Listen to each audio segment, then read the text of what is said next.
ربنا ما خلقت هذا باطلا سبحانك فقنا عذاب النار.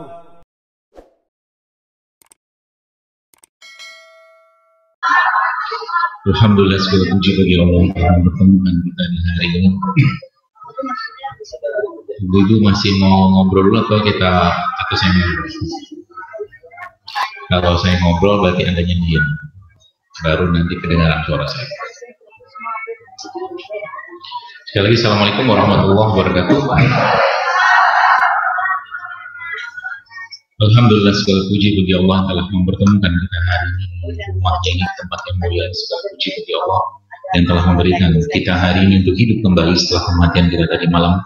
Segala puji bagi Allah yang telah memberikan atau menjadikan jantung Anda saat ini masih bisa berdetak, berdenyut, bergerak sendiri tanpa kita perintahkan, juga paru-paru kita mengembang, mengentis, semuanya berjalan tanpa kita perintahkan. Dan ketika makanan yang kita masukkan dalam mulut kita masuk ke dalam mulut kita, maka saat makanan itu masuk ke kerongkongan, maka sudah tidak ada lagi daya upaya kita. Semua bekerja, berjalan sendiri dengan kuasa Allah Subhanahu wa Ta'ala. Maka kita bersyukur Bapak sekalian, begitu besar nikmat yang Allah berikan hari ini kepada kita semua. Dalam atau mungkin hal yang kita dapatkan saat ini pastinya tidak lepas atau kita mengucapkan salawat dan salam pasti yang terbaik kita kepada manusia yang paling baik akhlaknya, fisiknya, dan nasabnya, itu Rasulullah SAW. Dan semoga kita semua bisa terus melanjutkan syiar dari agama Allah ini yang disampaikan oleh Nabi SAW.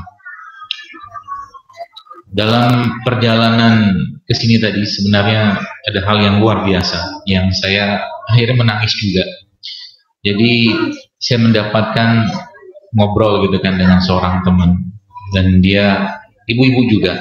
Beliau ini dulunya sakit, dan sakitnya itu membuat tulang-tulangnya rontok gitu ya, kena infeksi lah seperti itu. Dan saat ini di badannya itu sekitar daerah dada sini itu ada plat ya, besi yang harus dipasang ya. Platnya itu fungsinya adalah untuk dulunya, karena tulangnya sudah rontok semua, jadi platnya itu fungsinya untuk berperan dulunya sebagai tulang. Tapi karena tulangnya tumbuh kembali, maka plat itu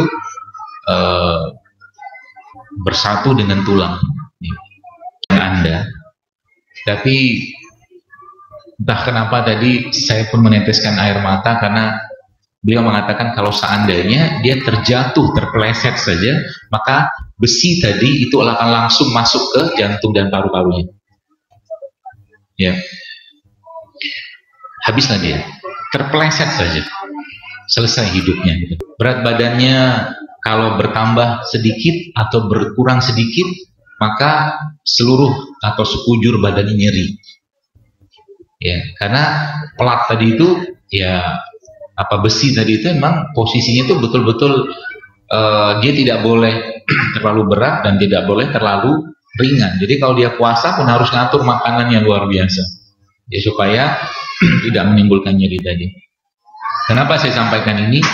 Karena banyak orang, atau mungkin kita lah di sini, mungkin termasuk saya juga, yang mungkin sering khilaf, sering lupa bahwa Nabi SAW sampaikan bahwa setelah waktu luang yang sering dilupakan manusia adalah nikmat sehat. Nikmat sehat itu yang membuat kita harusnya bersyukur ya, karena banyak ibadah-ibadah yang harus kita lakukan Bapak Ibu sekalian, harus dilakukan atau hanya bisa dilakukan dalam kondisi sehat. Sholat yang kita lakukan dalam kondisi berbaring, maka pahalanya setengah dari sholat duduk. Sholat duduk setengah dari pahala sholat berdiri gitu ya. Dan itu tidak lain tidak bukan ya, Allah sendiri sudah memberikan banyak sekali kasih sayang kepada kita semua agar kita bisa melaksanakan perintah-perintah tadi dengan baik. Maka bersyukurlah dan jangan zolimi badan kita ya. Jangan zolimi badan kita, dan yang paling luar biasa, jangan zolimi hati kita. Kenapa saya sampaikan ini? Karena tubuh manusia sekalian Katakanlah kita punya gen ya, DNA gitu ya, gen atau DNA. 99% codingnya itu ibarat kata bahan bakunya atau mungkin perintahnya itu sifatnya non fisik. Codingnya badan kita itu non fisik semua. Hanya 1% yang sifatnya fisik.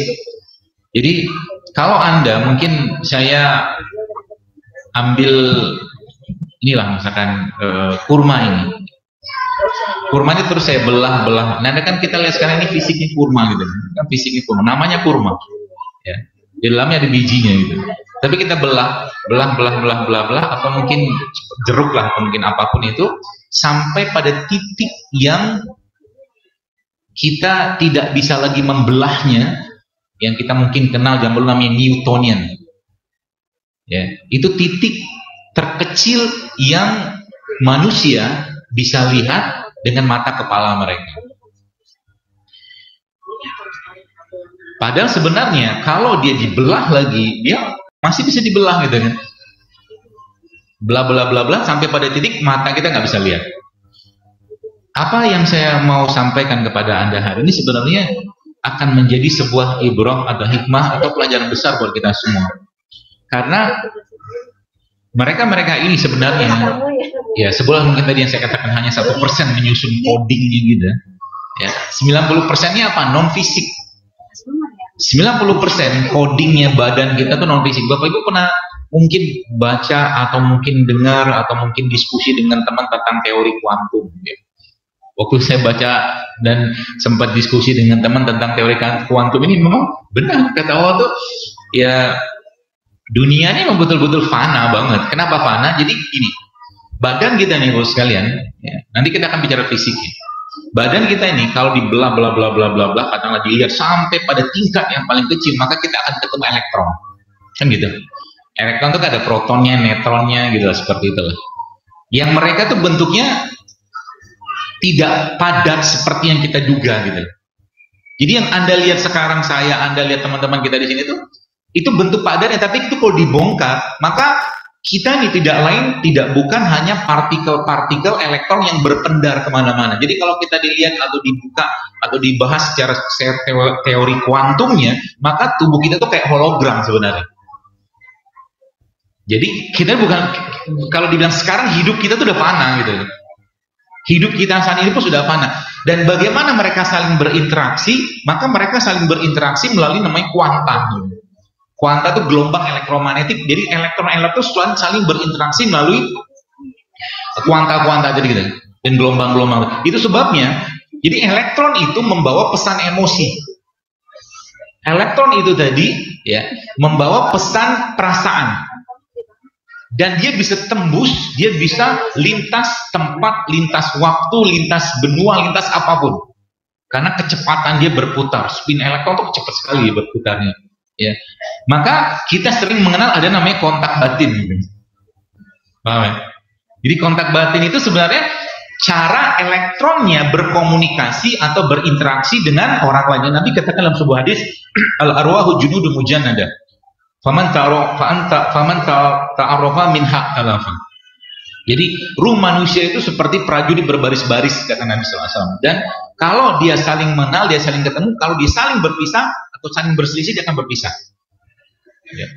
Makanya mau katakan kita ada di Jakarta, ibu Anda mungkin ada di Irian. Kalau sudah elektron tadi itu katakanlah mengirimkan sinyal, dia kan saat itu ngerasa. Bahkan ibu kita misalkan, ibu kita sendiri katakanlah tanpa perlu kita kasih tahu bahwa kita sakit, dia tahu kita sakit.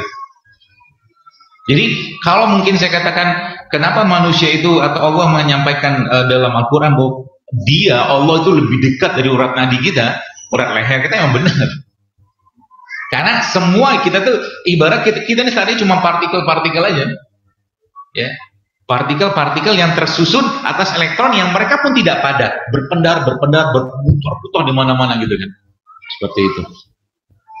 Maka pesan pertamanya apa? Pesan pertamanya jangan risau dengan urusan dunia. Karena dunia ini kan jelas-jelas. Apa yang kita mau cari dunia ini? Nggak ada yang dicari. Ya, nggak ada hebatnya dunia ini. Kalau mungkin kita punya mobil yang bagus ya, bahasa kita bukan mobil bagus ya, dia bukan mobil saya, titipan Allah saja. Bajunya bagus ya, Allah yang kasih. Allah kasih rezeki untuk beli, itu pun titipan aja. Semua gampang banget Allah ambil.